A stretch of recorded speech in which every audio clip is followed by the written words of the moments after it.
So welcome everyone. I'm so glad you're here. I am here with my friend, Melissa Middlestat. Melissa is a sign language interpreter and has been doing it for 13 years. And at the start of COVID, she launched her own money coaching business. And Melissa has been an AFCPE member and is an AFC candidate. One of the coolest things about Melissa is that she lives full-time in her RV with her husband and her cat.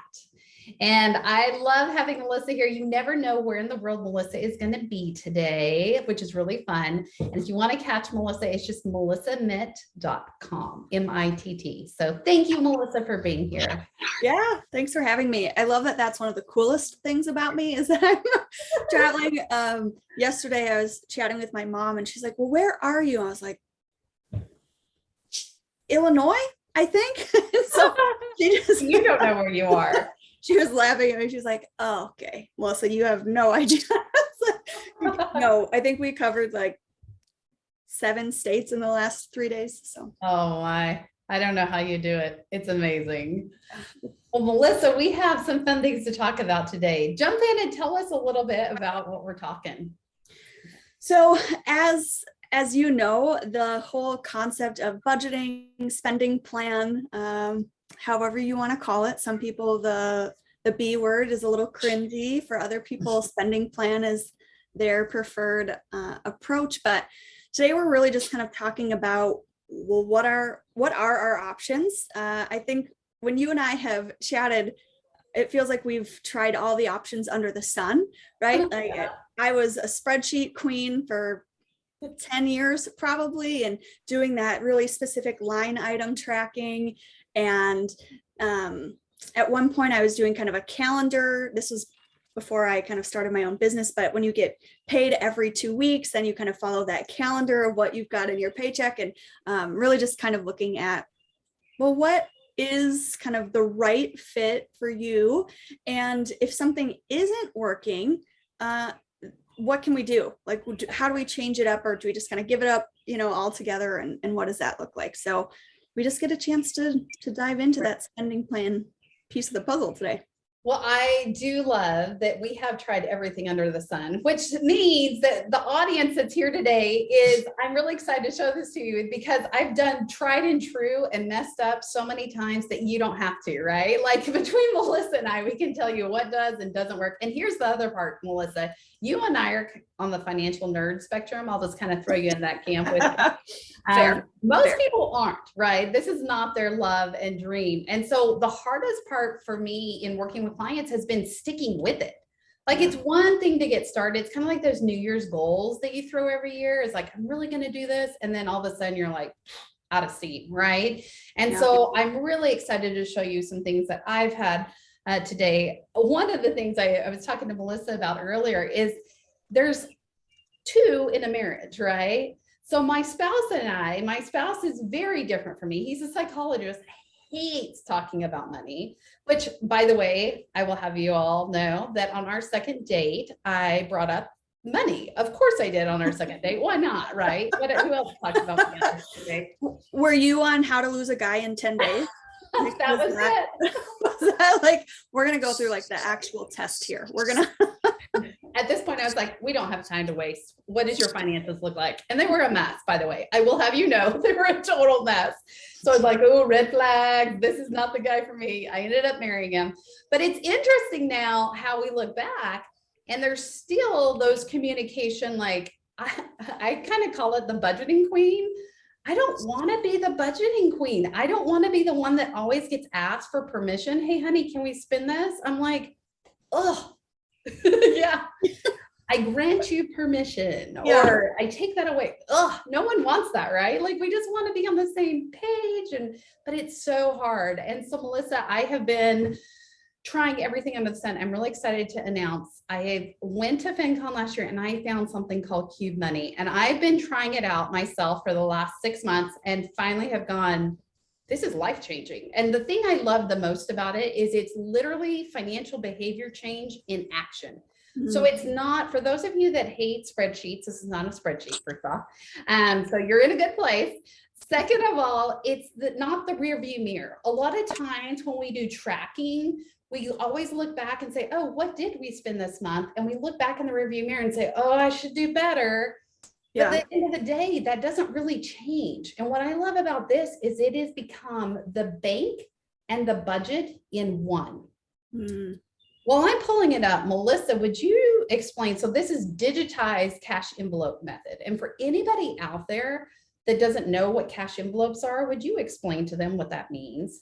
Yeah, for sure. So when I was first going through my debt-free journey, I was a very strict cash envelope user, and I still have them. I should have gotten them out, but they're these old raggedy, and I just used very plain envelopes, and I would write on, groceries, gas, and I would go to the bank once a month. The person who helps me at the bank, she would see me coming and she'd be like, ugh, Melissa's here again, because I would say, I need 20 20s and I need 25 10 and I would have it all written out on the back, and so she'd have to like count out, okay, here are your 50s, here are your 20s, here are your, but then I would take that amount of money and I would go back to my house and then I would shove how much I needed in each of the envelopes.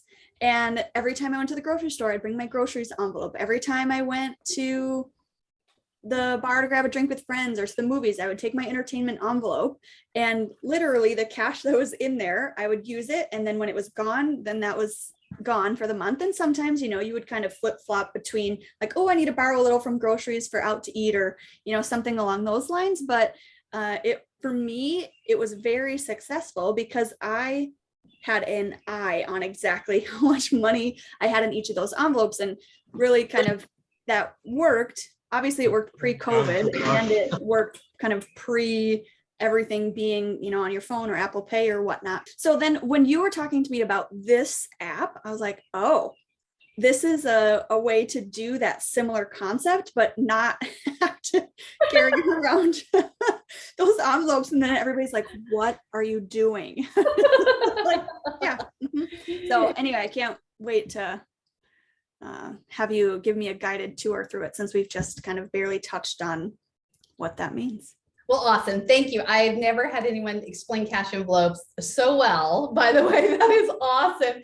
And I will claim you financial nerd at this point. If you did that, then you definitely win that award. So I have logged in here for any of you that are just joining. This is Cube Money. Cube is Cube, digitized cash envelopes, bank and budget in one. The way that there's 3 reasons that I love Cube. I mentioned the bank and the budget, and here's how that works is I've got, so you can see here in the cloud, that's the money that's coming in. When I say a spending, I come in here and I have all of my cubes, or in Melissa's case, when she was mentioning envelopes, these are my envelopes. This is where I spend my money. And you can see right now, I've already gone grocery shopping this week and there's nothing left in that cube. So I'd have to pillage from the other one if I wanted something. Melissa, what? Will you go back? How did you get to the spending? Sure, you bet. Great question. So you can either click here on the spending side, or see here at the bottom, there's the menu. So I just jumped straight. It's that blue middle one is the spending cube. So the second thing that I love, and I want to show you this, is it's a closed banking system. And for those of you out there, you're like, what the heck is that? It's also known as default zero. You're about to learn. Ready? So let's say that I'm going to the store and I take my whole $7.63. Well, if I go and swipe my card right now, so it's literally a debit card because this is a bank, right? So I have my Cube debit card. I should have brought that with me. I swipe it or stick it in the little reader. And then if I don't have anything open, it's going to decline that transaction. And the reason that this is such a big deal is because the banking system that we live in today is what we call an open banking system. So remember, anytime that your card is compromised, anybody can go in and withdraw those funds. This is just the opposite of that. It's a closed banking system, meaning it's not open until you open it. So when you go to the store, you don't walk through the store with your wallet open and your purse hanging out, right? Same concept here, but it's digitized. So you take out your wallet. Let's open up my virtual wallet, which is what I'm doing right now. And you see that blue part on top? I've now opened my wallet and it's ready for me to swipe my card and pay for whatever or whatever I wanted. If I want to close out that card, so this is my bucket, or in this case, the envelope, the cube, I can now close it and now nothing can be spent from that cube. Huh. Okay, so do you have to deposit money into, or how do you kind of refill it, or what does that piece of the puzzle look like? Great question. We're going to go back to the cloud for this. So this is my main homepage that you're seeing right here. And it can work however. That's why I really like the app, because it works according to however you work. So if you like monthly deposits or biweekly, then you create those biweekly. You can do a direct deposit and your paycheck can go straight into your cube because it's a bank, right? So it goes straight to cube and you would see it here in the cloud. By the way, if you do direct deposit, you get it 2 days earlier. I personally work better. So I specifically use Cube for my discretionary spending, and I personally like it on a weekly basis. So every Monday, which is why you're seeing it right now a little low, because every Monday I get my transfer from my current bank. So I haven't changed banks. I just opened a Cube account and I do a weekly transfer from my bank into the Cube account. And right now we're going to open up this cloud. Right now I have $60 just sitting there in the cloud, and it needs a job, right? It needs to go somewhere. And so I'm going to transfer that $60 into either a spending cube, which you can see here, Christmas gifts, auto. But I know in my case, we've got dance costs coming up. So I'm going to put $60 into dance cube. And now it's going to sit in there. So you just saw that everything came out except my 16 cents. It's just hanging out there. Let's move 16 cents just to show you how you can even move a small amounts. So now we're moving 16 cents and we'll put it in gifts. We'll buy a 16-cent gift for someone. Now everything's out of my cloud. And if I open up my gift cube, you can see that 16 cents is now sitting in there. So Mary, can you do me a favor? You use the phrase discretionary spending. Oh, yeah. Do you mind touching on what exactly that means to you and your family, and good question, and kind of what implications that has for like all of your regular bills, etc.?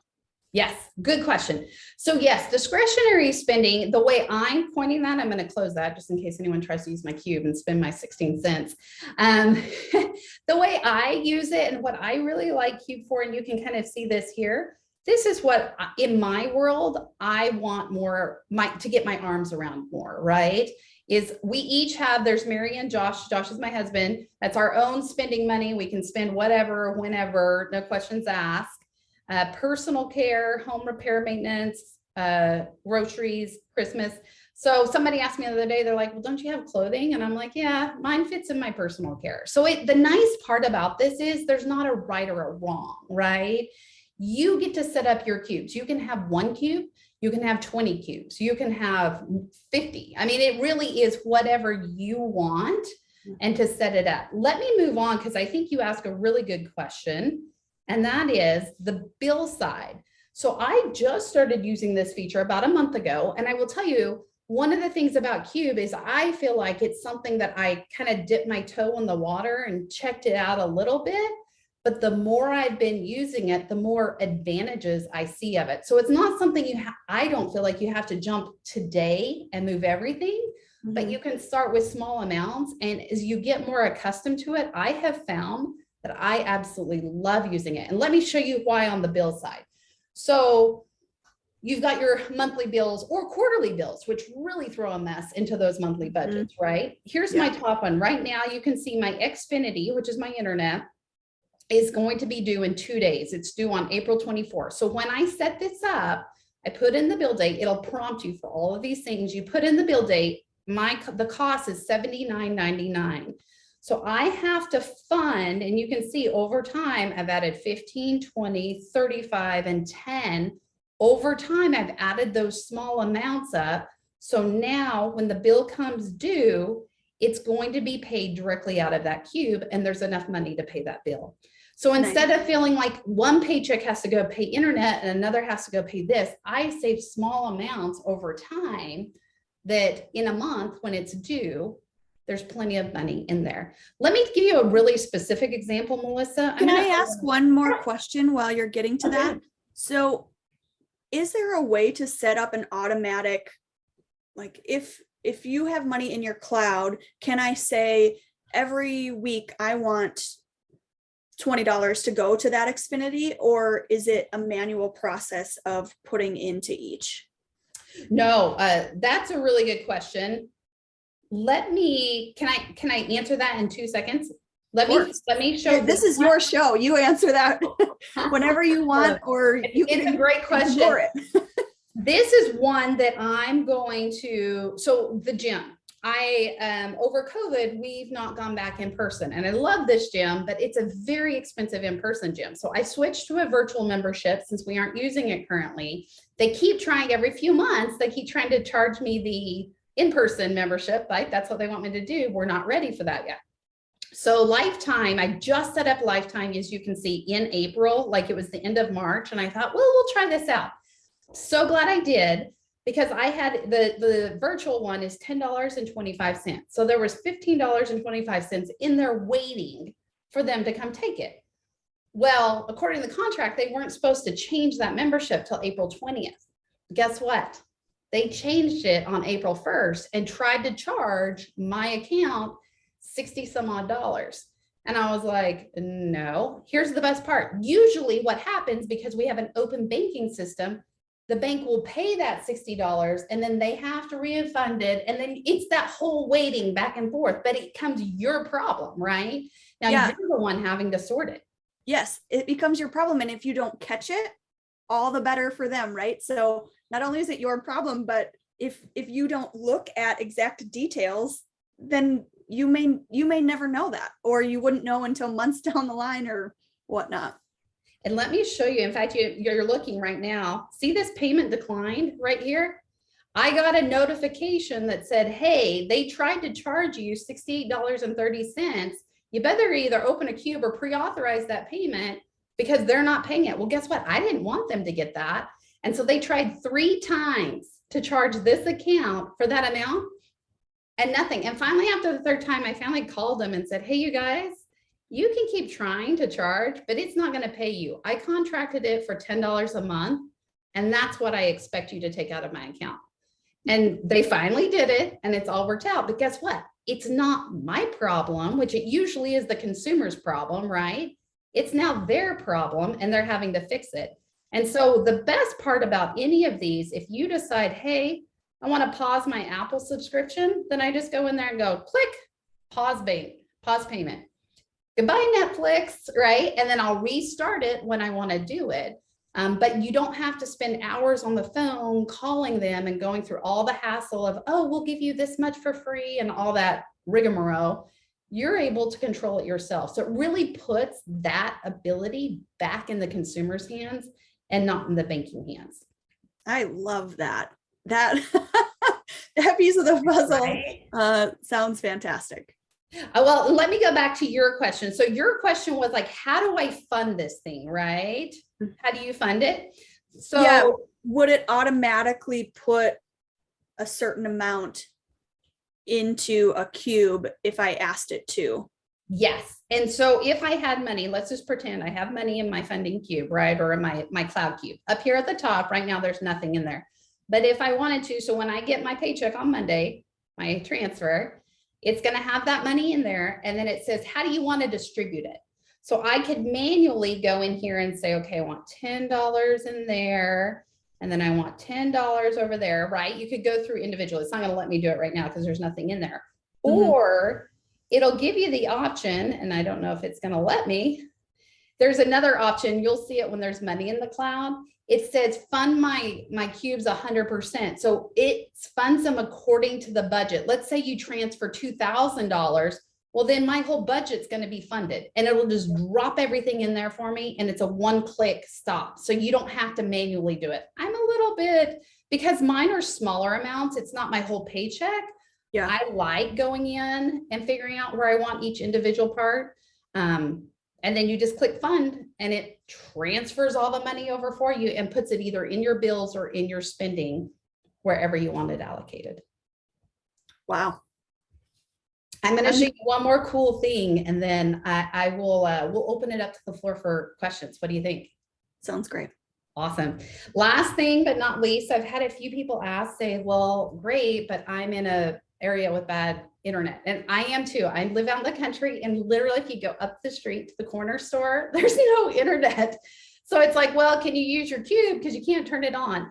The answer, the long and short of it is yes. If you forget your phone, if your phone dies, if you're in an area, you can set it up to say, I've set it up right now for mine to be like every transaction, $50 and under can just get processed. So I went last night, my husband, we went to DSW, we got my daughter shoes, right? And I just swiped my card. That way I'm not trying to fumble at the cash register. I just swiped my card. It came out automatically, but now it's sitting in this bucket called Cubeless. Well, going back to our cash envelopes that we talked about at the beginning, you have to tell it where you want that money to be spent, right? So it's sitting here in this bucket waiting for you to tell it. Let's give it a job. And now I'm going to cube it.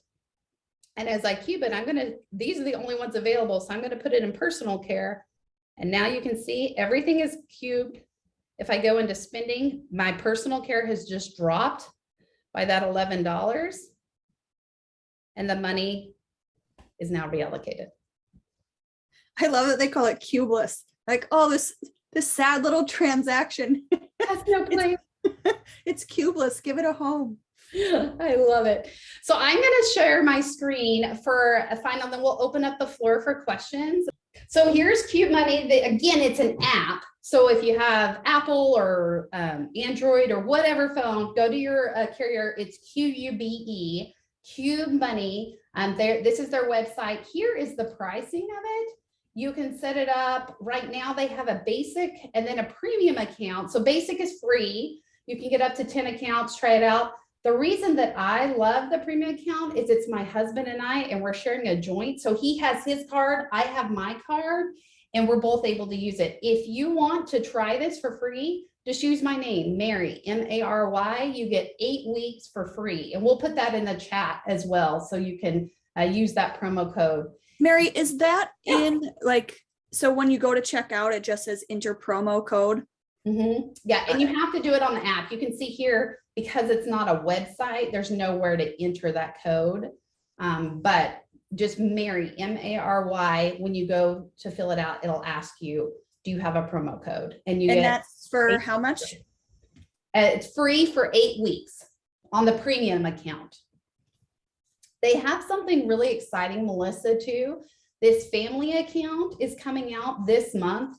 And that's going to be kid cards, teen cards. So your own child can have their own debit card. They can create their own cubes. They can spend accordingly. If you're like, for me, if I had a teenager and I was like, go to the store and get some milk, I could open up our family grocery cube to allow her to go grab the milk on her card. So we don't have to swap cards. She goes, gets the milk, brings it home. And then I close that cube and she's not able to access it anymore after that. So it gives you full transparency on what your kids are doing and vice versa. It also gives them autonomy for them to have their own card, make their own deposits, and spend how they want to. It's really intentional spending and financial education. Yeah, that could be a big game changer we've heard from so many people that financial literacy in, high school is pretty bare minimum, but I feel like this could be a really good educational tool. And it's hands-on and it's a family activity, not just let me teach you and then you have to go apply it. It's real time application.